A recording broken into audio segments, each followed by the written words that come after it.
I learned a lot of tools. I'm paraphrasing because I want to get to this particular part of it. But that part is very important because that journey, in your journey is the secret of your life.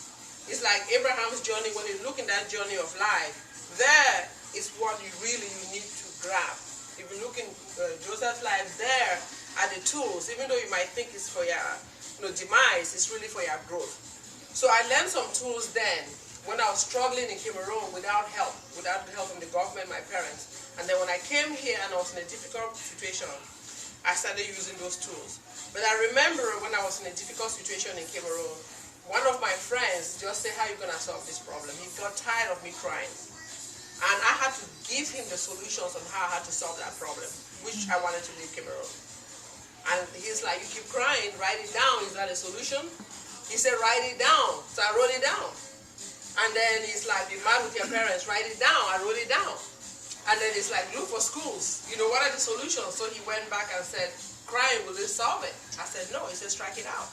So I was left with 3 solutions. And I embarked on that, and miraculously, I was here.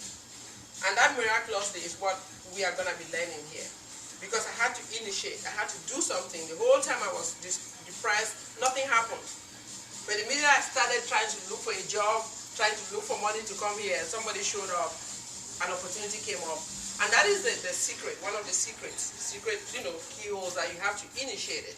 No matter how much you think about it, you have to speak it or initiate it, Exactly, and the action, and the step by step. So I started doing coaching, doing health-related stuff, and then I was helping people with their health. I became an iridologist. I was healing, food, nutrition. I mean, anything you want. I was like, let's put this ginger together and garlic, and people were getting well. Then one lady I helped introduced me to iridology. I studied iridology. And then there was a professor that came from Atlanta, and I had helped him with his ulcers. And then 2 years later, he came back. So I was at the townhouse over there in Bowie. I remember talking to him, and I heard in my spirit, the Lord is like, ask him why he has it. You showed him the tools. He knows how to heal his ulcers. Why is he having it? Why is it repeating? And that's how come I got into coaching. Because before I was just healing. So I realized you have to, body, mind, and soul. You have to go into his life. How are you talking with your students? How are you sleeping? How are you eating? How are you managing stress? How are you being angry? Like she talk about anger.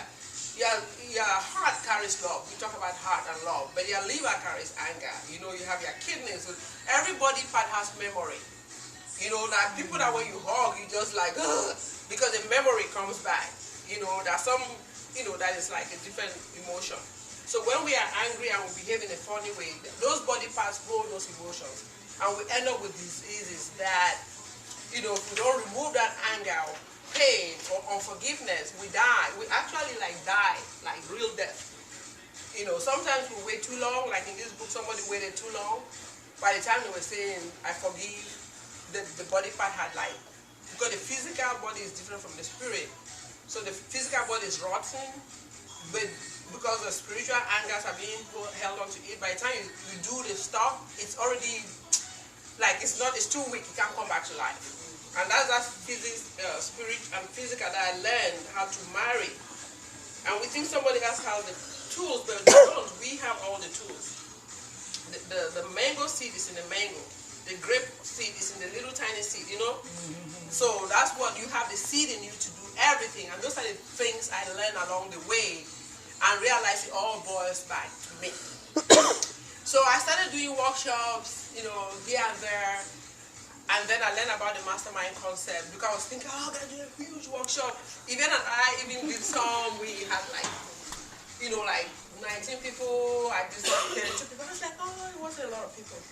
Then I take classes from a lot of these internet gurus, and I actually traveled to Las Vegas resort to take a class from this Canadian. People came from Panama, Australia.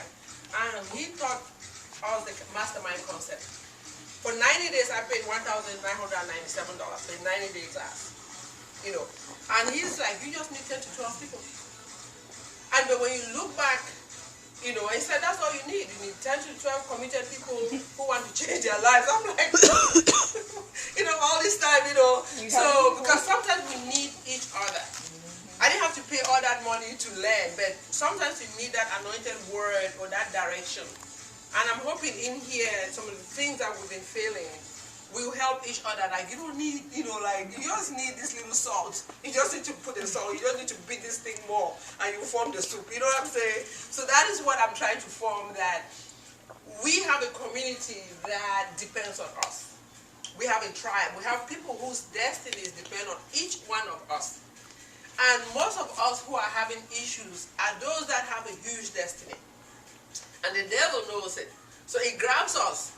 And we're there fighting little battles with our husband, our wife, our children, our mother, our co-workers.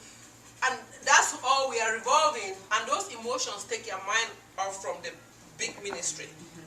And hopefully we can break that and bulldoze our way through. Because that's what I had to learn. And that's why my things will start and stop. You know what I'm saying?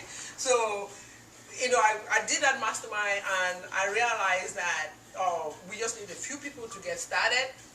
Even if it's two, and you see that concept in the Bible. And what is a mastermind? A mastermind is when 2 or 3 minds come together. It's attributed to Napoleon Hill, you know, in Think and Grow Rich, but where he interviewed all these great guys, and they meet together and they talk. And the concept is when 2 or 3 people come together, there is a group mind that gets formed. There's a third mind. And it's true. But you look at that concept, you go